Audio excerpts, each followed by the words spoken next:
Buenas noches y bienvenidos a La Entrevista, programa que, como ya conocen, realizamos aquí en Interalmería Televisión, siempre tras el informativo.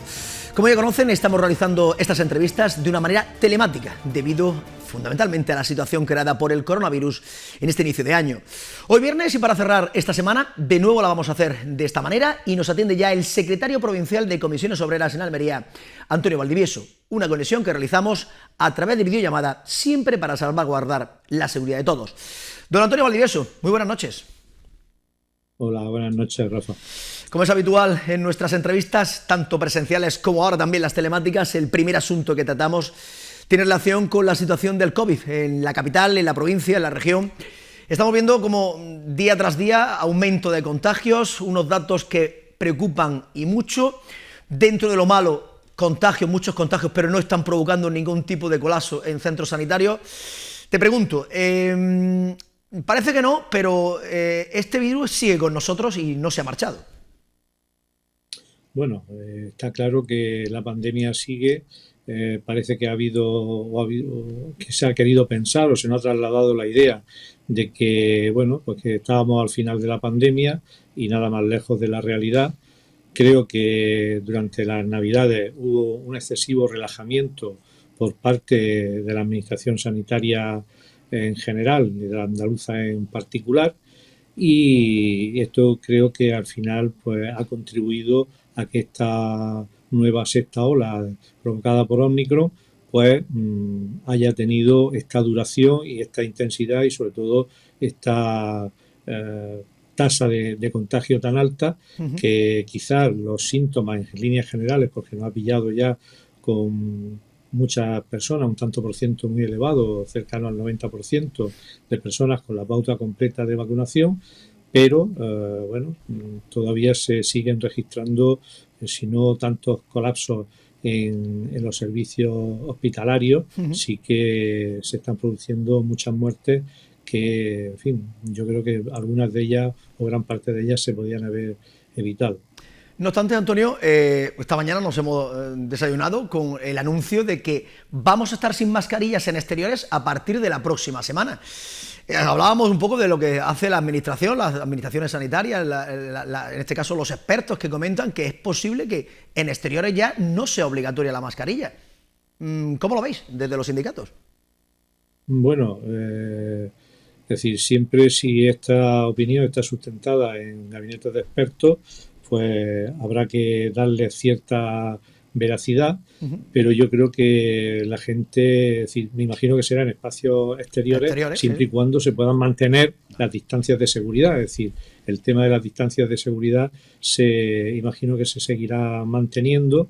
porque si no haríamos un flaco favor a todo el esfuerzo que hemos hecho durante todo este tiempo, tanto los ciudadanos y ciudadanas como desde los servicios de salud, los profesionales de la salud, que bueno, pues están prácticamente extenuados y bueno, no creo que debemos seguir siendo bastante responsables en este sentido, y aunque no exista esa prohibición o esa obligación de llevar la mascarilla, creo que debemos ser bastante responsables, y cuando creamos que estamos en circunstancias que no podemos mantener la distancia de seguridad o que hay, en fin, grupos de gente, evitar la masificación, y yo creo que ser bastante prudente en este aspecto y conservadores por conservar la propia salud y la de los demás. Y además, otra de las noticias también conocidas, además en la jornada de ayer y esta mañana ha sido refrendada por el propio delegado de salud en Almería, las bajas a partir del próximo lunes con PCR positivo por parte del SAS. Porque anteriormente, con la aplicación y un antígeno en casa, estoy negativo, quiero el alta rápidamente. Le das el dedo y te cogen el brazo, obviamente. Bueno, vamos a ver, lo que ocurre es que no se tenía que haber llegado a este punto. Este punto lo ha originado la desatención que desde la propia Administración Sanitaria andaluza se ha generado, y lógicamente las bajas médicas son bajas médicas y por lo tanto tiene que ser un médico, un facultativo, el que viendo a la persona de forma directa, no por teléfono, no por cualquier otro medio, pues diga si esa persona debe estar de baja o no debe estar de baja. Eso es lo que debería de haber sido de siempre. Por lo tanto, ni siquiera ahora entendemos que esto sea así. Es decir, las bajas tienen que verse por un facultativo, y lo que se tienen que dotar los medios necesarios en los centros de salud, en la atención primaria, para que los médicos puedan llevar a cabo estas funciones y todas las demás funciones que tienen encomendadas en la salud preventiva, sobre todo, y correctiva, para que no se den agravamientos de otras patologías que pueden ser también más graves, que pueden provocar un daño irreparable para la salud de las personas. De hecho, desde los sindicatos, tanto Comisiones Obreras como UGT Comisiones Obreras, en esa acción conjunta que lleváis, habéis anunciado movilizaciones en defensa de la sanidad pública, porque aseguráis que la situación no es la mejor que se puede llevar. Cuéntanos los motivos que os ha llevado a que tengáis que movilizaros, en este caso por el tema de la sanidad pública. Bueno, yo no diría que es que la sanidad pública en Andalucía no es que no sea la mejor, es que está en un estado lamentable. Es decir, lamentable en cuanto a la calidad, en cuanto a la accesibilidad, en cuanto a las prestaciones sanitarias que deben hacer a los usuarios. Y bueno, yo creo que se ha llegado, o estamos en un punto en el que o se ponen medidas contundentes para reforzar los recursos humanos en todas las categorías, tanto sanitarias como no sanitarias, reforzar los servicios de limpieza, reforzar, pues en fin, todos los servicios, la atención primaria con médicos, con facultativos, con especialistas, con los servicios de urgencia, etcétera, etcétera, porque la verdad es que es una situación lamentable. Ayer hablaba con una persona por teléfono, en fin, sobre una cuestión, sí. y hablábamos sobre el tema de la sanidad y me decía, pues precisamente hoy me han llamado, soy enfermo de cáncer, tenía que pasar una revisión y me han dicho que no me la pueden pasar. Y bueno, y que no hay facultativo, pero bueno, hoy no, pero mañana, pasado, no, ya la avisaremos. Después de un año estar esperando esa revisión para un tema oncológico, pues resulta que no hay atención. Pero si hablamos con la gente por la calle, pues, o a las puertas de los centros de salud, pues nos dirán lo mismo, que esperan colas para poder coger números, que salud responde, no responde, que le dan cita cuando le dan cita para dentro de 10 o 15 días en atención primaria, cuando ya la patología o se ha agravado mucho más y ha tenido que ir a un centro hospitalario de urgencia, o ya se le ha pasado esa patología, ha tenido que automedicarse o cualquier cosa, ¿no? Es decir, la atención primaria está colapsada, totalmente colapsada. La atención hospitalaria también. Se han retrasado muchos centros hospitalarios en la provincia, han tenido que retrasar o cancelar todas aquellas operaciones que tenían programadas quirúrgicas. Los enfermos oncológicos también me facilitaban datos sobre los casos de cáncer que se han detectado más tardíamente que en otros años por el tema del colapso médico y el agravamiento que supone en el pronóstico y en la evolución de estos enfermos de cáncer. Es decir, son tantas cosas, el agotamiento físico, mental a la que están sometidos y la sobrecarga de trabajo a la que están sometidos los profesionales, el despido de más de 8.000 profesionales en plena ola con unas tasas de contagio altísimas que se produjeron por parte de la Junta, la no reposición del total de las vacaciones de los personal que en el periodo vacacional de Navidades. Ahora también están pendientes otra serie de contratos que vencen y que seguramente muchos de ellos no se van a renovar. Y después las condiciones laborales en las que están trabajando estos, es decir, todo el personal, tanto sanitario como sociosanitario, de servicios complementarios. Una situación de sobrecarga, de presión psicológica absoluta y unas condiciones tan precarias que muchos de ellos lo que están haciendo es yéndose a otras comunidades, y de ahí la dificultad que tiene para implementar algún tipo de plan de choque la Consejería de Salud, porque no encuentran profesionales. Los profesionales han huido a otras comunidades donde tienen mejores contratos, donde les pagan mejor y donde los tratan con seriedad y con respeto hacia el trabajo que están haciendo, y no aquí en Andalucía. Por eso hemos convocado esta manifestación para el día 19 de febrero a las 12 de la mañana en Puerta Puchena, para precisamente exigir a la Administración de la Junta de Andalucía que dote económicamente, financieramente, y ponga los medios necesarios y suficientes para resolver los problemas que tiene nuestra sanidad, que ya venían arrastrados algunos de atrás, pero todos no eran herencia, y que se han agravado muchísimo por la ineficacia y la falta de operatividad de la Consejería de Salud en estos 2 años de pandemia, y sobre todo con una cuestión: no podían decir que no tenían fondos. Hay superávit de los presupuestos 2020 y 2021, más de 2.500 millones de euros en la comunidad autónoma, y además hay fondos COVID que han llegado desde el gobierno central que no se han gastado en nuestra comunidad. Por lo tanto, no es una falta de financiación, sino una falta de agilidad y de tomar medidas que, bueno, pues han estado mirando para otro lado y haciéndose el sueco más que estar pendiente de lo que estaban demandando los ciudadanos. Y con esa manifestación pretendemos dar y canalizar ese descontento generalizado que tiene la ciudadanía para exigir una sanidad de calidad, porque además eso es un derecho que está recogido en nuestra Constitución, y que los poderes que tienen esas competencias tienen que cumplir con él. Y en este caso, la Consejería de Salud de la Junta de Andalucía. Antonio, te digo porque el pasado martes tuve la oportunidad de entrevistar al propio delegado de Salud en Almería. Aseguraba, cuando le preguntaba justamente por las movilizaciones que habíais anunciado justamente ese día para la próxima semana, el día 19 de febrero, en el que se va a aumentar, en este caso, la atención primaria se va a abrir por las tardes, y anunciaba y decía que durante este periodo, en los 3 años que lleva gobernando el Partido Popular con Ciudadanos, bueno, pues que se ha aumentado el número de profesionales y el número, en este caso, de hospitales, de infraestructuras sanitarias, casi en un 20% más con lo que había anteriormente. Así que tampoco entendía muy bien un poco las críticas que estaba advirtiendo por parte de los sindicatos. Bueno, pues yo te puedo decir que según los datos que nosotros tenemos, por ejemplo, en la provincia de Almería hay menos camas que había hace 2 años. No sé si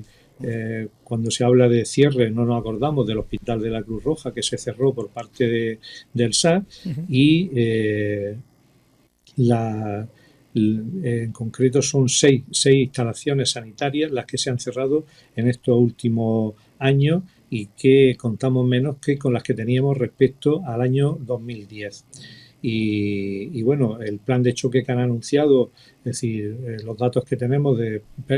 profesionales que se han adscrito para poder echar horas extras, es decir, si ya la sobrecarga de trabajo que tienen los especialistas es grande, ahora en lo que se basa el plan de choque de la Junta de Andalucía es en que echen horas extras y abran los centros de salud por la tarde. Bien, me parece que solamente se han adscrito, de las personas que tenía previsto la Consejería, se han adscrito un 7% de profesionales para echar esa hoja. Es decir, ¿a quién se le ocurre, con un personal que está sobrecargado, que en muchos casos está contagiado, que está en una situación extrema,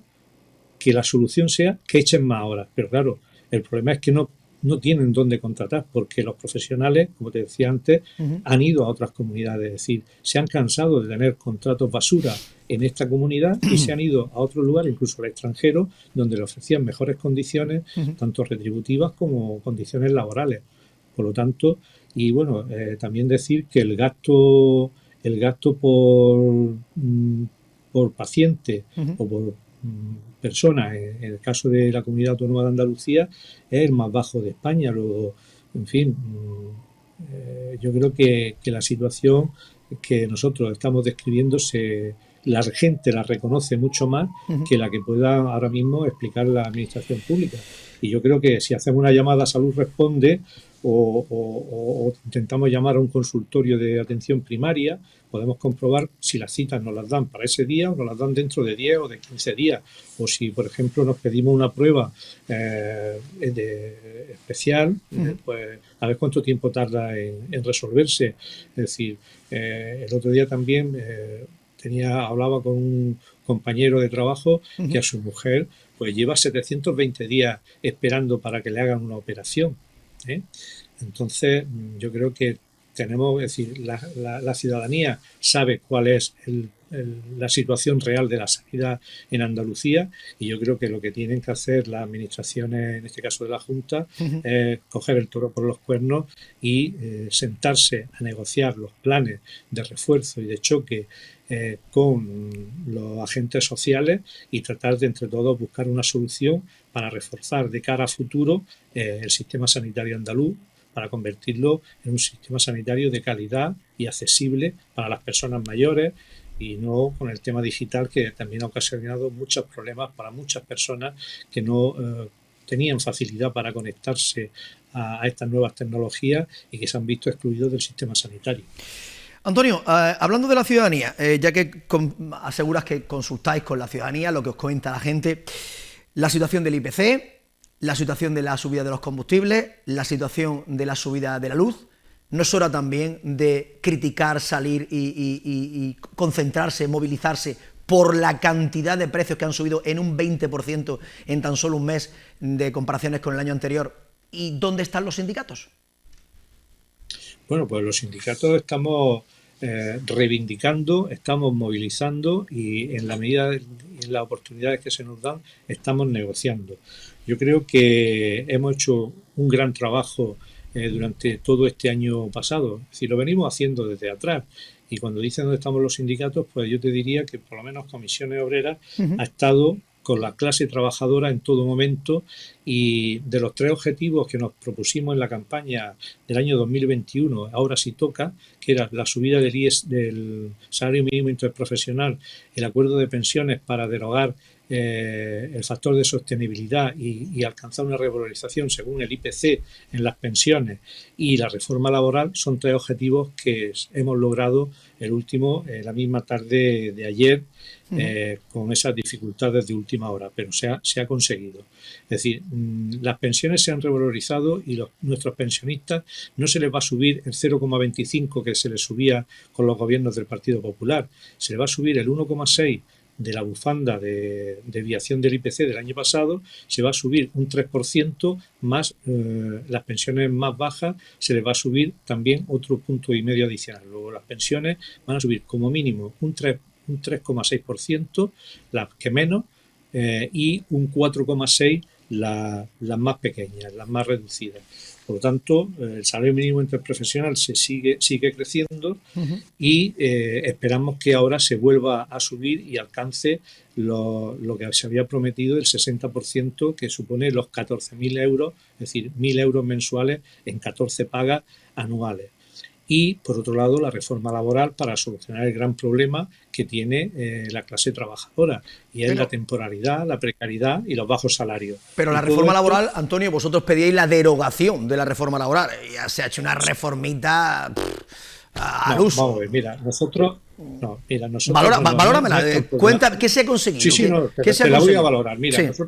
Nosotros está claro que hacer una derogación de la reforma laboral hubiera sido nuestro objetivo, y era nuestro objetivo y nuestra demanda, nuestra reivindicación, sí. Pero ante una situación como la que se ha planteado en la pandemia, hemos sido bastante responsables, y la estrategia que planteamos sobre la mesa de negociación fue decir, bueno, vamos a buscar prioridades, cuáles son los aspectos más importantes que tenemos que derogar y que tenemos que cambiar de esa reforma laboral, y nos vamos a emplazar a hacer una negociación sobre esos aspectos fundamentales, que para nosotros eran los más fundamentales. Sí. Eso no quiere decir que abandonemos la reivindicación de llegar a una negociación total y absoluta del resto de materias que contempla el Estatuto de los Trabajadores. Pero había 3 aspectos básicos. Uno era la ultraactividad de los convenios, es decir, que no se perdieran los convenios después de que se cumplieran. 2, que el convenio sectorial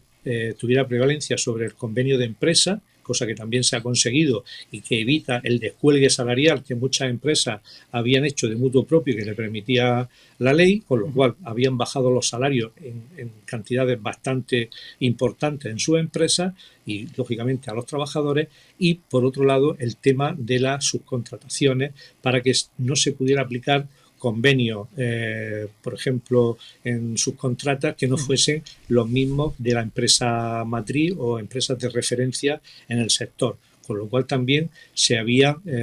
bajado los salarios con estos convenios específicos para empresas multiservicios, que eran las que se dedicaban a hacer la prestación de este tipo de servicios. Por lo tanto, y muchas más materias, sobre todo, por ejemplo, el tema de flexibilización de despidos, para que no pasara como con la anterior reforma laboral que provocó en España 3 millones de despidos y eso ha provocado un sufrimiento a los trabajadores, falta de renta que ha provocado también incluso, como sabemos, los desahucios que tanto se han prodigado durante estos años de crisis y sin embargo lo que se incorpora en esta reforma laboral es el mecanismo de los ERTE que tan buen resultado ha dado durante esta época de pandemia que ha sido fruto del diálogo social entre los agentes sociales y el gobierno, se incorpora en esta reforma laboral para que cuando haya necesidades en una empresa de, en fin, necesidades económicas, apuros económicos, la solución no sea el despido y dejar a la gente en la calle y la empresa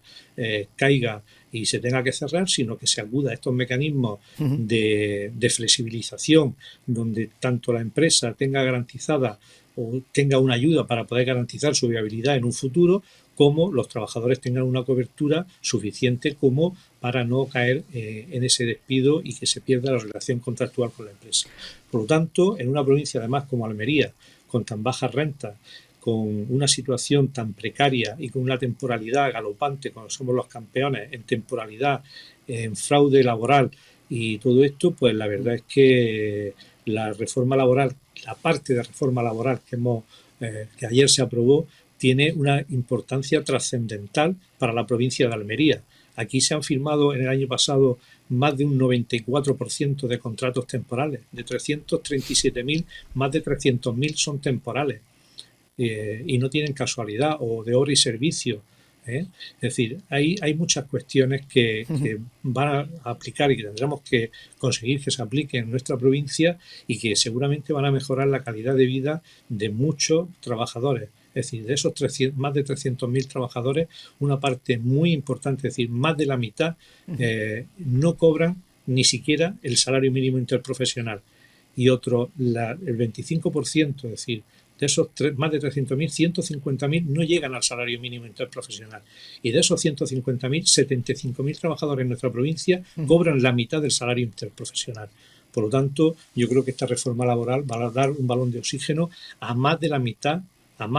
de la población asalariada de nuestra provincia, solamente en tema de renta. Si hablamos en tema de contratación indefinida, pues también yo creo que va a verse beneficiada gran parte de nuestra clase trabajadora en nuestra provincia. Por tanto, yo creo que es un punto muy importante y además que está vinculado a la recepción de ayudas por parte de la Unión Europea. Claro. Es decir, yo de verdad no entiendo cómo se ha cuestionado esta reforma laboral que era fruto del acuerdo entre empresarios y sindicatos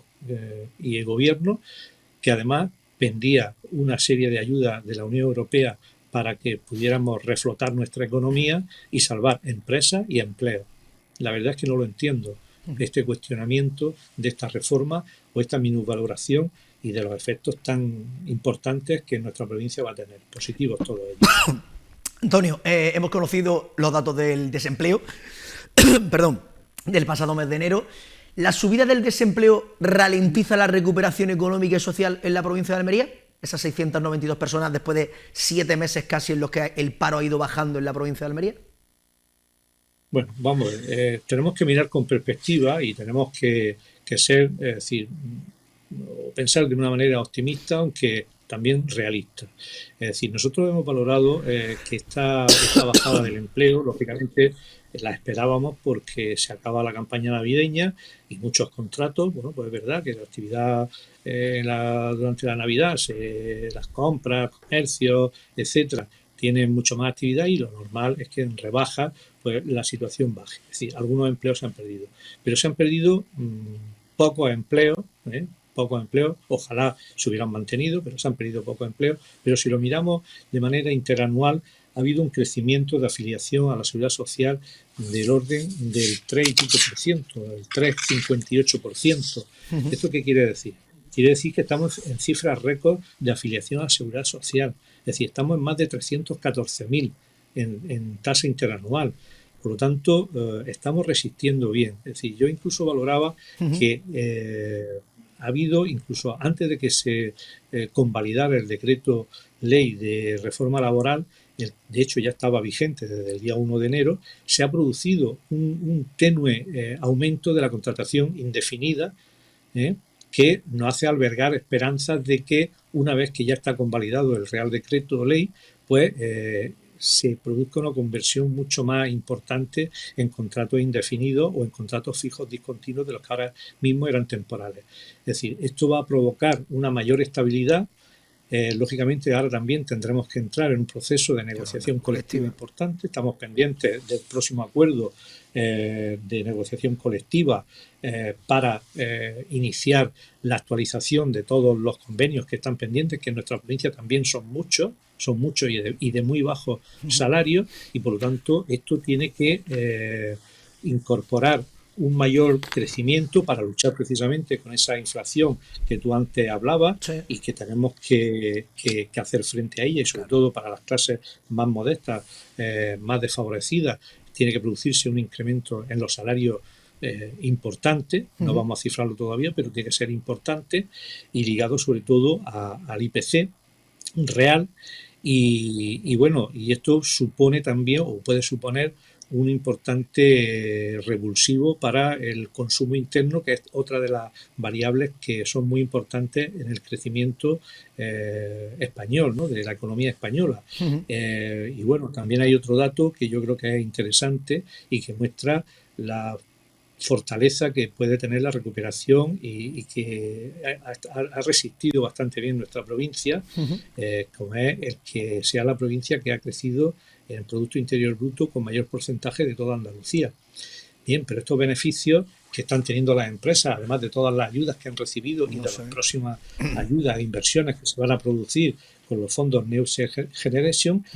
tienen que llegar también a los trabajadores. Es decir, los beneficios no se pueden quedar solamente en las empresas. Tienen que llegar a la clase trabajadora, que además yo creo que todo el país está en deuda con toda la clase trabajadora, y en la provincia de Almería especialmente con todos los sectores, pero especialmente con uno, como son los trabajadores del campo, que han estado dando el callo, y no se ha bajado la producción en Almería, se ha producido incluso una cosecha mucho más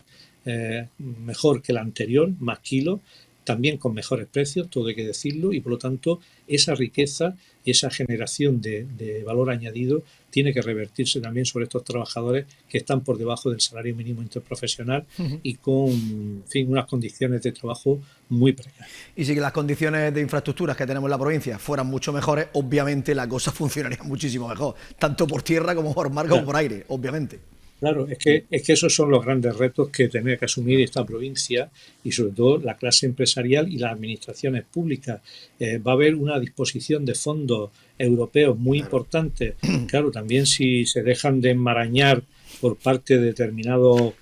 clase política o partidos políticos, de dar viajes por Europa diciendo que aquí los fondos se reparten mal, cosa que ya le han dejado bastante bien claro en varias ocasiones, que los fondos que se reparten en España están bien repartidos y según las directrices de la Unión Europea, pero sigue habiendo misiva. Incluso ahora parece que a nivel provincial va a haber otra misiva para recalcar, insistir sobre esta cuestión que ya ha quedado meridianamente clara tanto al presidente del Partido Popular, Casado, como al presidente de la Junta de Andalucía, que también ha estado por Europa, y le han dicho que las cosas se están haciendo bien. Y bueno, yo creo que las administraciones almerienses tenían que estar preocupadas precisamente porque pueden captar también ellos fondos. Se pueden captar también fondos, y muchos fondos pueden venir precisamente para reforzar los servicios públicos, no solamente para proyectos empresariales y cambiar el modelo productivo, que también, sino que también muchos de esos fondos se pueden dedicar a reforzar la sanidad, a reforzar la educación, a reforzar la dependencia, a concluir las infraestructuras que quedan pendientes para la provincia de Almería, como puede ser la conexión ferroviaria de alta velocidad, no solamente el corredor mediterráneo, sino la conexión con Granada, la conexión con Madrid, terminar de cerrar la autovía, sobre todo la de la Almanzora, conectarla, y también hacer las conexiones que faltan de autovía, el tramo Guadix-Innayor, para conectarnos con Madrid, o la aeroportuaria, etcétera, etcétera. Pero si hay dinero para eso. Pero la crítica que estaba haciendo en este caso el Partido Popular, la crítica que decía el Partido Popular, te decía Antonio, es porque hay alcaldes de Partido Socialista que ya están recibiendo una serie de subvenciones, y otros alcaldes de otro color distinto político pues no están recibiendo absolutamente nada. Y esa es a la hora del reparto, que es las quejas de dónde está objetivamente puesto, dónde se reparte y cómo se reparte el dinero que viene de Europa. Yo creo que esa es la queja que tiene el Partido Popular. Yo creo que esto tiene más parte de falacia que de otra cosa, porque también se quejaba el presidente de la Junta de Andalucía de no recibir fondos, y es la comunidad autónoma que más fondos ha recibido, tanto de fondos europeos como de fondos COVID durante la pandemia. Por lo tanto, yo creo que tienen que dejarse ya de excusas y de perder el tiempo en estas historias partidistas y en clave electoral, y tienen que dedicarse a resolver realmente los problemas de la ciudadanía. Antonio, la última. También. Sí, no, la última simplemente, un minuto, porque nuestra provincia se ha convertido este mes en la provincia andaluza que encabeza la trágica lista con más accidentes mortales durante el año 2022, ya que de los 3 casos que se han producido en Almería, 2 han sido aquí en Almería. Muy rápidamente, Antonio. Sí, bueno, esto lo venimos denunciando siempre, año tras año, y bueno, de momento la Consejería de Empleo, la Delegación de Empleo, en el caso de nuestra provincia, el otro día tuvimos una Comisión Provincial de Prevención de Riesgos Laborales, y bueno, pues se limita a hacer una descripción de la realidad, pero realmente no está tomando medidas, bajo nuestro punto de vista, acertadas para combatir esta alta siniestralidad que tiene nuestra provincia, que estamos a la cabeza, y para esto hay que dotar de recursos. Tenemos la Inspección de Trabajo, que solamente entre inspectores y subinspectores creo que no llega a 15 efectivos, y tenemos más de 33.000 empresas con personas asalariadas. Por lo tanto, imagínate a cuánto toca cada inspector o subinspector para poder controlar a más de 300.000 trabajadores en la provincia. Pero es que además no cuenta con una unidad específica dentro de la Inspección de Trabajo de prevención de riesgos laborales. Por lo tanto, tiene que descuidar otras tareas para poder atender las tareas de prevención y controlar los planes de prevención de riesgos laborales, que por otro lado las empresas lo ven como un coste laboral, y bueno, pues en muchos casos se ahorran es decir, ahorran en costes laborales, y el primero que cae es el coste laboral en prevención de riesgos laborales. Y como consecuencia también destacar de la precariedad, de la falta de formación, que las empresas no dedican a la formación en prevención de riesgos laborales de sus trabajadores, y por otro lado la alta temporalidad que tiene provoca mucha siniestralidad, y sobre todo en aquellas actividades que son fundamentales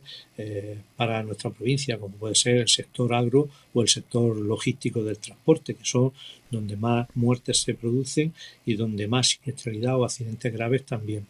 Por lo tanto, lo que pedimos es que se dediquen los fondos necesarios para dotar a la Inspección de Trabajo de los medios suficientes, y después administrativamente que haya un mayor control sobre la contratación temporal fraudulenta, puesto que solamente en el sector agrario el año pasado se firmaron más de 100.000 contratos en fraude de ley. De los 108.000 contratos que se firmaron, más de 101.000 fueron en fraude de ley. Por lo tanto, yo creo que ahí tiene mucho que hacer la Inspección de Trabajo, pero hay que darle medios, pero también la Administración, la Delegación de Empleo, la Consejería de Empleo de la Junta de Andalucía y el SEPE tienen mucho trabajo por hacer para corregir este fraude que existe en la contratación laboral de los trabajadores y trabajadoras de nuestra provincia.